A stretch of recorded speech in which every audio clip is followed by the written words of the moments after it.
Hi everyone. आज के video का विषय है स्पोकन इंग्लिश। किस किस को ये कोर्स करना चाहिए और ये कोर्स आपकी लाइफ में किस तरीके से फ़ायदेमंद हो सकता है। ये इस सीरीज़ का एपिसोड 1 है और स्पोकन इंग्लिश का पूरा कोर्स हम 1 बाय 1 करके यहाँ पे लाएंगे बिना किसी शुल्क के। तो चलिए शुरू करते हैं। तो सबसे पहले बात कर लेते हैं एलिजिबिलिटी के बारे में, किस किस को ये कोर्स करना चाहिए।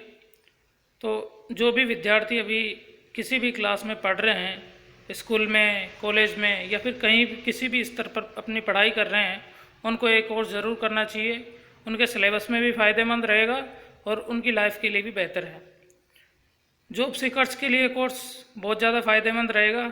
उसके अलावा गवर्नमेंट एंड प्राइवेट एम्प्लॉयज़ जो अभी सरकारी नौकरी कर रहे हैं या फिर निजी कर्मचारी हैं, जिनकी समय के साथ रहते रहते इंग्लिश वीक हो गई है, उन्हें ये कोर्स करना चाहिए। उसके अलावा प्रोफेशनल्स लोग जिन्हें बिजनेस में इंग्लिश की आवश्यकता पड़ती है, उन्हें ये कोर्स करना चाहिए।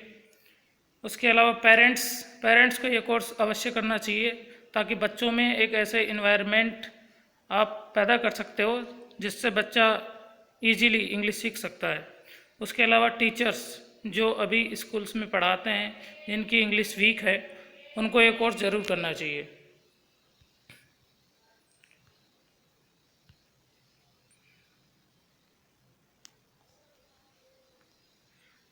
अब बात कर लेते हैं उन स्टूडेंट्स की जो इंग्लिश पढ़ना तो जानते हैं, लेकिन उन्हें समस्या इस बात की है कि वो बोलने में काफ़ी उनको समस्या होती है। तो उनके लिए ये कोर्स किस तरह फ़ायदेमंद हो सकता है? तो उनके लिए ये कोर्स इसलिए फ़ायदेमंद होगा क्योंकि आपके जब इंटरेक्टिव सेशंस होंगे, आपको प्रैक्टिस सेशंस दिए जाएंगे, जिससे आपके अंदर कॉन्फिडेंस आएगा और आपकी वोकेबलरी जब बार बार इस्तेमाल होगी तो वो आपके जल्दी से याद हो जाएगा।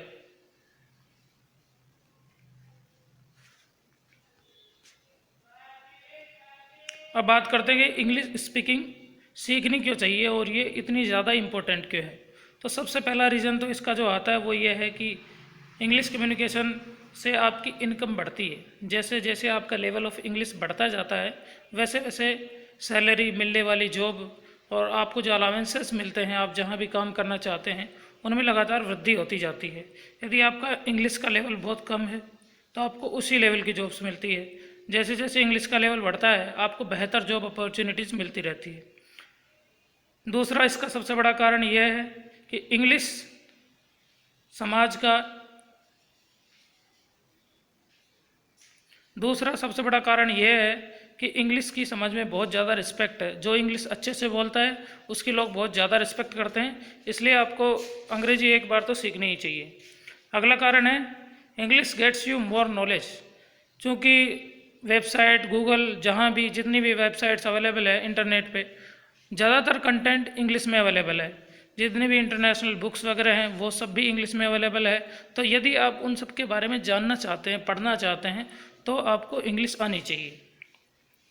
अगला बड़ा कारण है कि यदि आप कहीं भी ट्रैवल कर रहे हो, यदि आप नॉर्थ इंडिया में हो तो आप हिंदी से काम चला सकते हो, लेकिन यदि आप साउथ इंडिया में जा रहे हो या फिर आउट ऑफ नेशन जा रहे हो तो वहाँ आपको इंग्लिश आनी ही चाहिए। आपको रोज़मर्रा के जो भी काम होते हैं उनके लिए भी कुछ भी अगर चाहिए बाहर, तो आपको इंग्लिश में ही बोलना पड़ेगा। अगला बड़ा कारण है biggest movies and books are in English. तो जो सबसे बड़ी इंटरनेशनल मूवी मार्केट है और इंटरनेशनल बुक मार्केट है, तो वहाँ पे सबसे बेहतरीन किताबें आपको इंग्लिश में ही मिलेगी। तो यदि आप इंग्लिश जानते हैं तभी आप उनको पढ़ के उनका ज्ञान अर्जन कर सकते हो।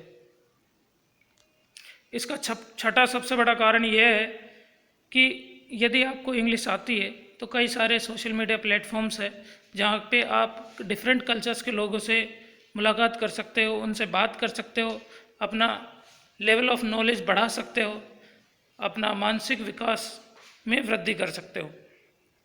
इसका अगला बड़ा कारण है English communication gives power influence.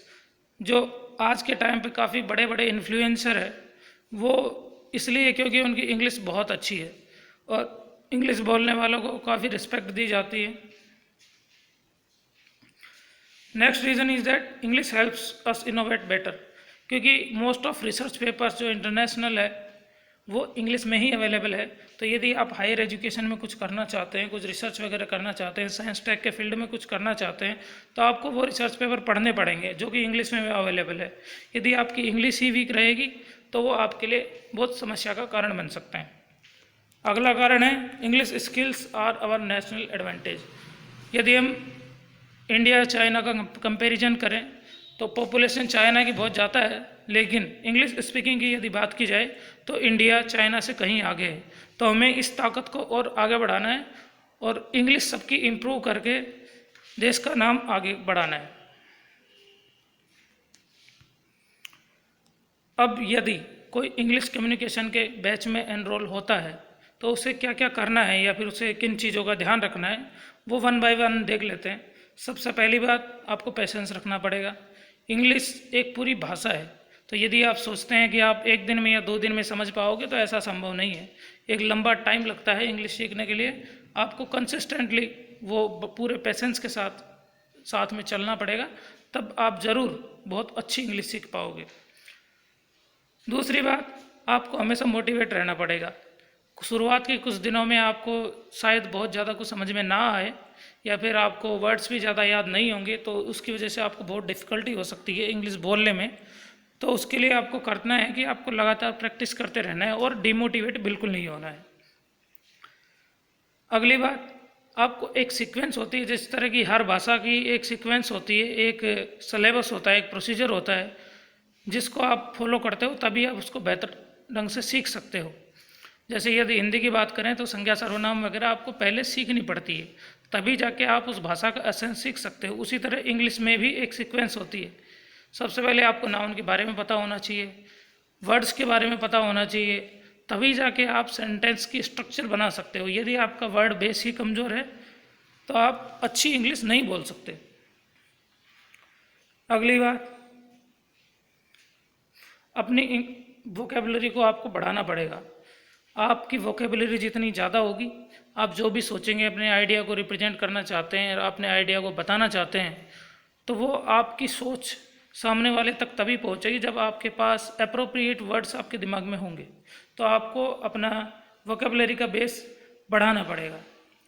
अगली बात, आपको यहाँ पे टाइम टू टाइम सारे वीडियोस अवेलेबल हो जाएंगे। तो यदि आप यहाँ पे कंटिन्यू रहते हैं, रेगुलर रहते हैं, तो आप हर तरीके की नॉलेज से अपडेट रहेंगे। खुद से प्रैक्टिस करनी है इन सब चीज़ों की।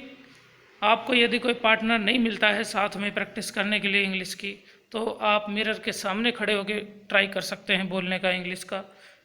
और आपको स्पीड रीडिंग करनी है। सबसे शुरुआत में आप ये करें कि यदि आपको कोई न्यूज़पेपर मिलता है या कोई बुक मिलती है तो आप उसको स्पीड रीड ज़रूर करें, लिखने की कोशिश करें। यदि आपको प्रॉब्लम हो रही है सेंटेंस स्ट्रक्चर बनाने में, तो आप जैसा भी बन रहा है, शुरुआत में गलत भी बनाएं तो कोई समस्या वाली बात नहीं है। धीरे धीरे आपकी इंग्लिश इम्प्रूव होती जाएगी और सब कुछ आप जैसा चाहते हैं वैसा होने लगेगा और आपकी इंग्लिश हो जाएगी up to the mark. Speaking की प्रैक्टिस आपको लगातार करते रहनी है और आपको सबसे ध्यान रखने वाली बात यह है कि प्रोनाउंसिएशन पे पूरा ध्यान देना है।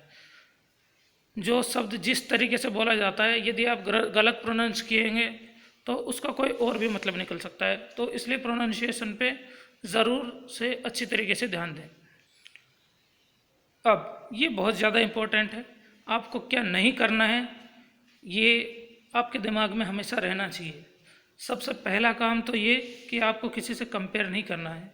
यदि आपके साथ वाले आपसे बेहतर बोल पा रहे हैं तो उससे अपने दिमाग में ये डिमोटिवेशन नहीं लाना है कि मैं नहीं बोल पाऊँगा या ये तो अभी से ज़्यादा अच्छा बोल रहे हैं। इस तरह का नेगेटिविटी अपने दिमाग में बिल्कुल नहीं लानी है। आपको बस लगातार डे बाय डे इम्प्रूव होते जाना है। हेजिटेशन को आपको बिल्कुल ख़त्म करना होगा और नर्वस नहीं होना है। Try to speak in English. दूसरों को कॉपी करना बंद कर दीजिए, क्योंकि आपकी इंग्लिश का जो एक्सेंट आएगा वो केवल आप ही का रहेगा। किसी दूसरे के एक्सेंट को कॉपी करना से आप इंग्लिश नहीं सीख सकते। खुद पे कभी डाउट मत कीजिए, आप बस लगातार प्रयास करते रहिए, इंग्लिश स्पीकिंग आपकी बहुत बेहतर हो जाएगी।